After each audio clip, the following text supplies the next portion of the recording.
everybody, I am Sister Slayosh and I am back, Boo Sugars. I am so sorry it has been so long. Was getting out hers. I'm sorry it's been so long, y'all. It's been well over a month since I last recorded. And the explanation for that is because we are currently in between two cities. I took an opportunity back in my home city and state. So we haven't moved yet. He's there, I'm here. So now we are doing a distance relationship for the time being. So I am back and forth. So I really haven't had a place where I can just set up completely how I like my little recording studio or recording area to be set up. So therefore, I haven't been recording as much. I know it's not an excuse, but I do owe you all, my family and my Slay Nation, an explanation for why I have been MIA. This video is gonna be about how to get a job at MAC Cosmetics.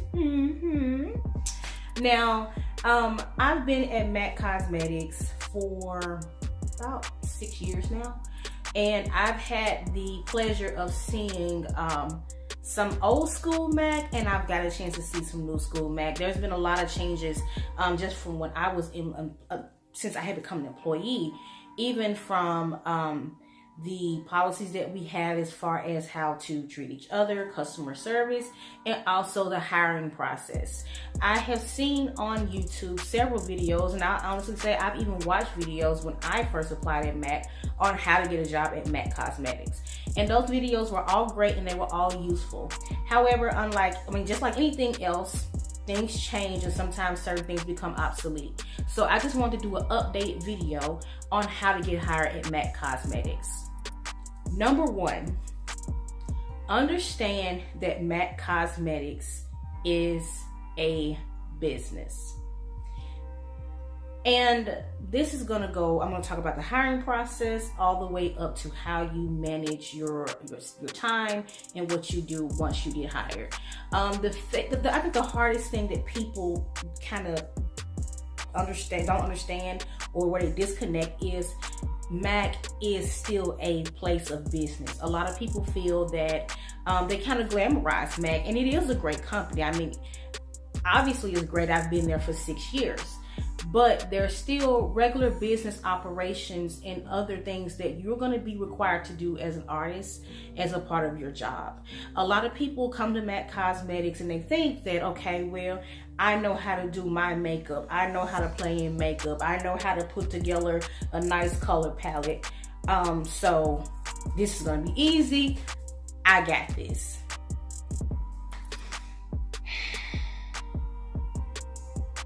Couldn't be further from the truth, honey.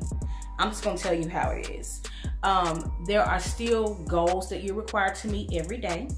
As an artist, you're gonna have a monetary goal set for you, and these are things that are gonna determine that goal. What the company plans to make this year, what the company made last year, the hours you are on the floor, and also the amount of sales that you make per hour. So with that being said, understand that even though you may know how to do makeup, you are still responsible for meeting a daily sales goal. And the reason why you are responsible for that goal is because a lot of MAC Cosmetics, anywhere, any type of business, there are going to be overhead costs such as salaries, providing product, also renting and leasing spaces. If you're at a counter, more than likely they're not gonna own that counter. They're gonna be leasing that counter from the department store. So if it's at a Belk or Dillard's or a Macy's or wherever that counter is, MAC is responsible for paying a monthly lease to have that counter space. And a part of providing that revenue to make sure that counter stays open does come from, product sales. Now, that is the once you're started part of it. Now let's go all the way back to the beginning, the interviewing process. Back when I got interviewed at MAC, when I first started, MAC was low. It was more difficult to get hired. It was very competitive, and you almost always had to start off as a freelance artist. It was very seldom where you got a position where you were a permanent artist. 9 times out of 10, you started out as a freelance artist, or if you did get a permanent position, you started out as a 10 or 12-hour artist. And some people complained about that because they were like, okay, this is enough to pay my bills. Likely so. But the thing about MAC that I do like, it's a merit-based company. So the harder you work, the more opportunities are going to come your way. Now, for getting hired at MAC Cosmetics, there are several things that you need to consider. The first thing is the interview process. Upon interviewing with MAC Cosmetics, there are going to be things that you need to know. The first thing is understanding that MAC is a company. It's not some place to play in makeup. It's actually a company. And they have changed how they interview now. Now it's video. So you have to do an interview video versus coming in there and interviewing in person, which is the next step. So in your interview video, these are things you need to consider. You want to make sure you don't have any background noise. You want to have a clean background. Watch your language and make sure you have on all black and you look the part. A lot of people thinking that, okay, well, they're doing interviews now. No, it's not like you're doing a YouTube or Instagram video. This is a job interview. So the way you will present yourself in front of a hiring manager in person should be the way you present yourself on an interview video. So you want to make sure that you look the part, which means making sure your skin is clean, your hair is done. Makeup is kind of based on the individual. Of course, you want to make sure you wear makeup because you're going to be working for MAC Cosmetics, right? So you want to make sure that your makeup is presentable. You could do a light, more natural makeup. You can do something dramatic. That's really up to you. But just keep in mind that this is a job interview and it is a competitive market. Makeup is very saturated. And just like you want an opportunity at MAC, don't forget others want that opportunity too. The second thing to consider when getting hired at MAC Cosmetics is also managing your time. Yes, it is a big one. Being the fact that MAC Cosmetics is a what? Is a business, and a business goal is to what? Make a profit. You want to make sure that you're managing your time wisely. You are going to be on a sales team. You're an artist, yes, but you are a salesperson first. And a lot of people, sometimes other artists get kind of upset with me when I say this, but it's true. You are a salesperson before you are an artist. And the best way to be successful at MAC Cosmetics is to understand that MAC is a business. MAC is there to turn a profit. If profits don't come, doors close, jobs are lost. All right? So when you are a salesperson, you want to make sure that you are having really good interactions with the customers and managing customer expectations, which I'll get into later on in this video. But when you are a salesperson first, like I said in number 1, you're going to be responsible for a daily sales goal. And it's so easy, y'all. I promise you, this has happened to me so many times until I learned, girl, get it together. You're going to have that customer that's going to come in. They're going to be excited about makeup. They're going to want your attention all day long. And of course, you want to acknowledge your customer. Always acknowledge your customer. But you have to be very careful with how you manage your time and how you distribute that attention. You want to start by having conversations, quick conversations with the customer. Also communicating with them, because more than likely, especially on a weekend, you're going to be hella busy. You tell them, hey, I got this going on over here. You good over there, Miss Sally?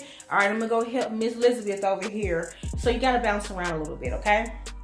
So, and the reason for doing it is because once customers start to walk off or, they get pissed off, whatever it may be, those are revenue opportunities that you may have lost. Now, can you please every customer? No, you can't. It's just not, you can't do it by design. That's just not how human nature works. I wish it was, but it ain't. But you want to make sure that you know your goal. When you come in, look at the daily communication sheet. Know that, okay, if your sales goal is, say, if you're there for 6 hours and your goal is like $1,000, which may sound like a lot of money, but it's very doable if you manage your time and you talk to your customers, Listen to your customers and understand what it is they're there for, and also just kind of getting some information with your customers, because you kind of want to qualify your customers. One thing about sales, there's a process. You have to keep your funnel full, which means if one thing don't work with one person, you got to have something else going on too. So you got to be able to multitask. And then also you got to be able to qualify your customers. And a part of qualifying your customers is having that interaction with them, speaking to them and asking them and listening to what it is that they want.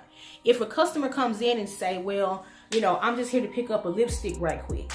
Okay, if she's pressed for time, she got kids with her, she's kind of antsy on her phone, ask her what type of lipstick she wants, or if she already knows what she wants, get her that lipstick. Always upsell while you're at the register. Ask her if she needs a liner, a primer, or a gloss. More than likely, being in fact she's on the go, more than likely she's not.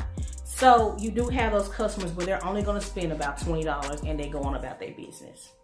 But that's fine. That is still a sale.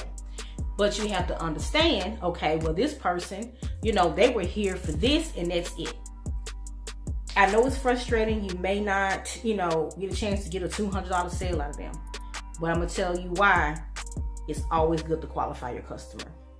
Because being the fact that we are women, we all like attention. We like to be pampered. We like to, some people don't know about makeup, so they want you to tell them, oh my God, that looks good on you. People like their ego stroke, especially in the cosmetics industry, honey. I have ran into the most overinflated and overinflated self-esteem and low self-esteem. I have seen it all in the cosmetic industry. And that's just part of the good, bad, and ugly of it. But if you don't have a conversation with your customer what they want, you may find yourself spending too much time with the $20 customer and missing out on the $400 customer. All right? So learn how to manage your time, okay? Because your job is literally going to depend on it. Because you're going to be responsible for a daily goal. And you're not going to make those goals every day. That's just life. But if you are consistently not making your goal, that may be eventually grounds for termination, as with any job, because you're underperforming. So a part of that is managing your time, prospecting, qualifying your customers, and managing expectations of your customers by saying, hey, I have like 10 other people. I'm not saying that you're not important, but I'm just going to speak to you and kind of bounce over here a little bit and kind of help my other people out too. So yeah, manage the time, boo sugar. Time is money, so you better get your money. Number 3, how you interact with your coworkers. Yes, you need to watch how you interact with your coworkers. You're all makeup artists as well, so you're all going to be very passionate about your work. And understand that everybody's definition of artistry is different.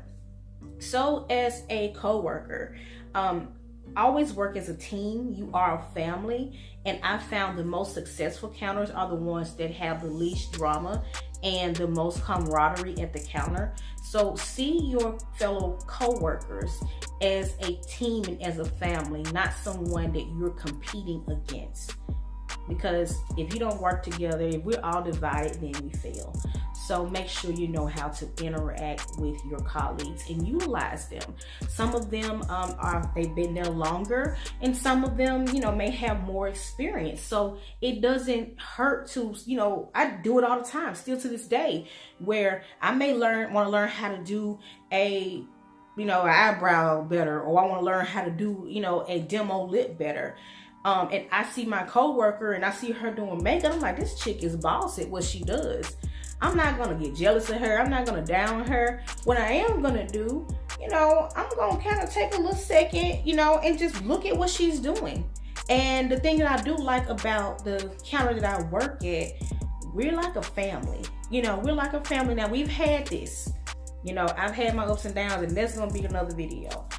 But with this particular counter that I'm at now, I'm extremely happy, and we're like a family, and we teach each other. When I came to MAC, there was so many things that I thought I knew that I realized I didn't know. And that's how it's going to be. As a makeup artist, you're going to be passionate. You're going to feel like you're the best artist in the world, and you should feel that way. But you want to make sure that you're managing your ego and that you're not cocky or anything like that, and that you're willing to learn. Because if you are not teachable, you are not reachable, okay? MAC does expect you to know how to do makeup upon applying for the job, but they don't expect you to know how to do it the MAC way. That's what training and certifications are for. Number 4, be honest. Be honest. Being the fact that we are in cosmetics, you know, we have people that come to us, and I'm just gonna say it like it is. Some of our customers, or any customer you have, they may have a huge ego, they may have a low self-esteem, they may be just a normal sweet person that everybody loves. You're gonna see people of all races, sexes, ages, and credo. And you gotta know how to work with those people, y'all. You got to. And you gotta be honest with those people. You got to. I have realized that upon working at MAC, I've had some of the most interesting interactions with customers I've ever had in my life. I would say MAC and working in fast food has been probably the most challenging jobs that I've had with dealing with people, difficult people. And but in this particular case, people, your image is everything. Everyone, for the most part, values their image. And you want to be honest with people. And you also kind of want to train your customers. That's a huge part of what we do. You got to learn how to train your customers, which I'm going to get to that as well. And when I say be honest with your customers, some people are going to like what they like. But if they ask you if a foundation looks good, and or if it matches, if it doesn't match, be honest with them. If they ask you, be honest. Now, some people like what they like. You gonna let them go on out the door. But if they're asking you a question, just be honest with them about it. And you know, because respect, honesty is a facet of respect. And if you're lying or you're not honest, people could quickly lose respect for you. And another thing that ends up happening is been the fact that MAC is a company where our customers, we have relationships with our customers. It's a sales job. Keep in mind the word sales. Sales is about relationships. And you want to make sure that you're building those relationships and not tearing them down. Because what will end up happening, that customer may begin to resent you. You know, it shouldn't be that deep, but you'd be surprised. Let's say you do some, you say, oh, they look good, and they foundation like 16 shades too light. Honey, I've seen it. And you like, oh girl, they look good, and send them out the door just because you want to make a sale. They come out there and somebody's like, oh girl, what is going on with your foundation? Or they see it like, oh my God, I look like a ghost, big. And they come back, more than likely it's gonna be a return because the product didn't work for them. And you lose credibility as an artist. You see what I'm saying? You're gonna lose a lot of credibility. Because they be like, honey, you're an artist. You're supposed to be professional. You don't know what you're talking about. You know, and you can very well know what you're talking about. Now, if you let somebody go out with 16, I don't know. But you're going to lose credibility. And one thing about being a good artist and a good salesperson, you want to make sure that you're credible. And a part of being credible is being honest. All right? Also, you're going to have people that's going to come in with multiple, like some people are going to come in with skin conditions. You got to be honest with them. I have literally told customers, I've had customers come in and they want to get their makeup and they're having lesions that are running, that are like oozing pus. I had one lady had a lesion that was bleeding. And unfortunately, I can't do your makeup. I can't, because I would much rather turn one customer away nicely. All right, be nice about it. I would much rather nicely turn away a customer than to do her makeup with my brushes, okay? And even though we clean our brushes are still made of hair, and somehow, some way they may still hold bacteria, who knows? But I would much rather do that than to risk getting sued.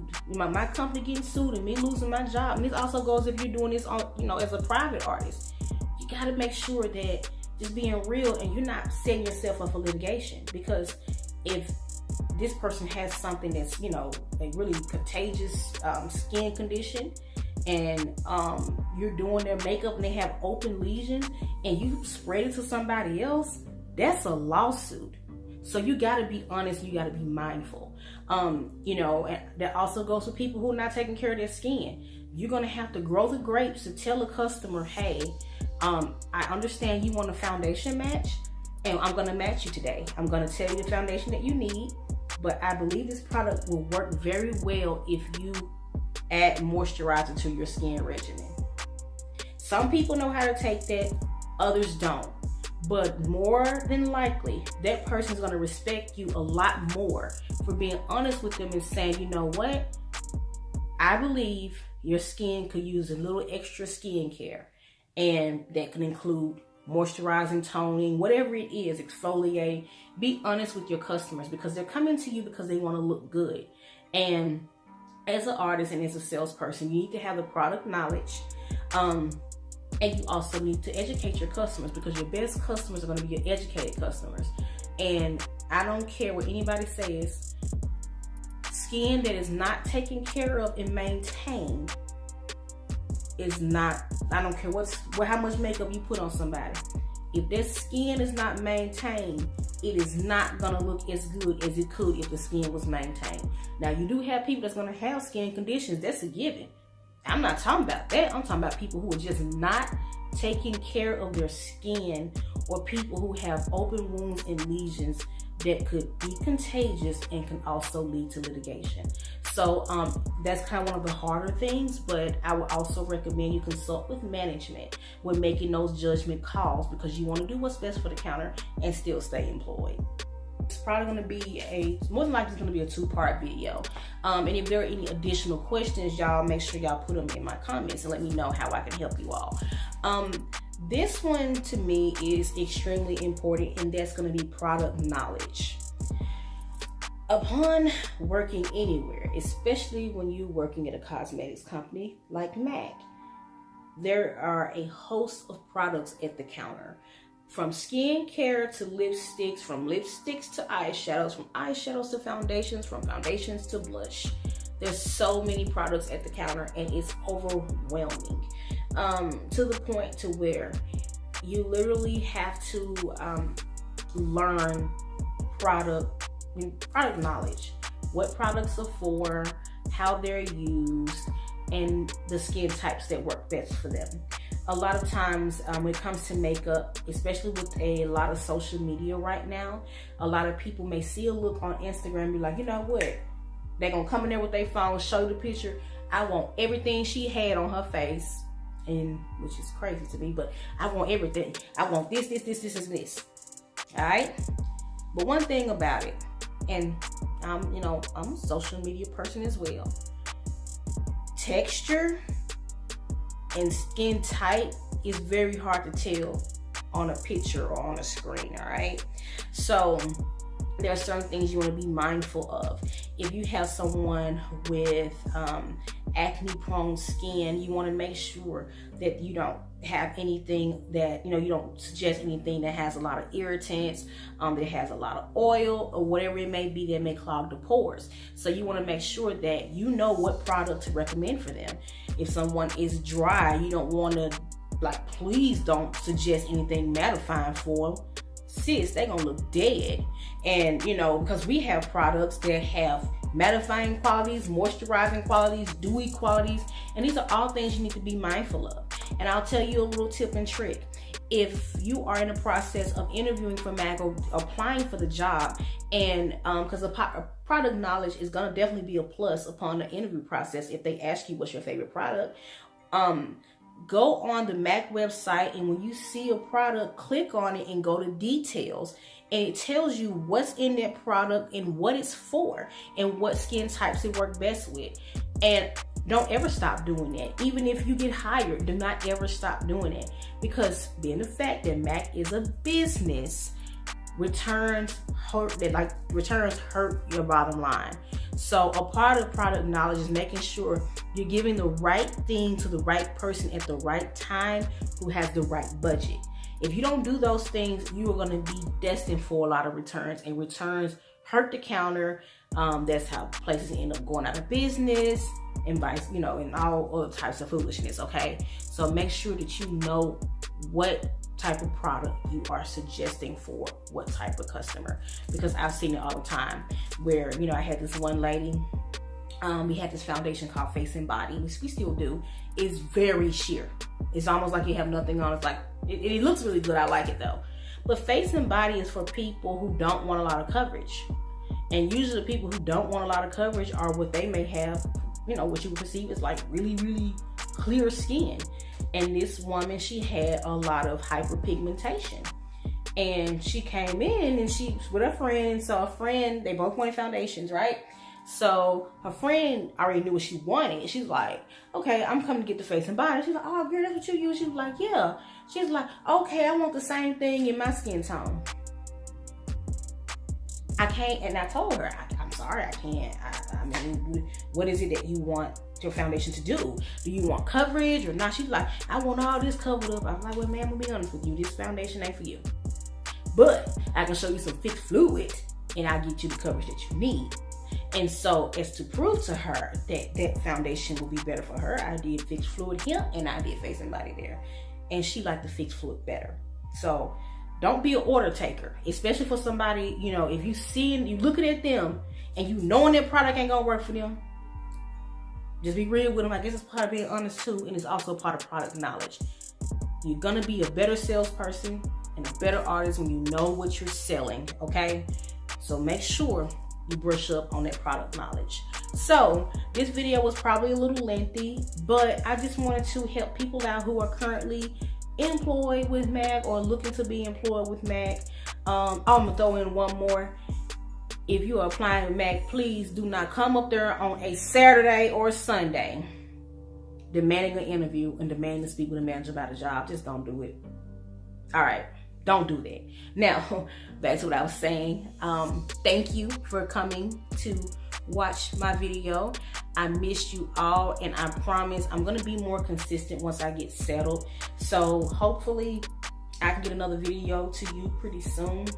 If not, please be patient with me because I miss you all and I appreciate everything that you do for me. Thank you for watching. If you haven't done so already, like, subscribe, comment.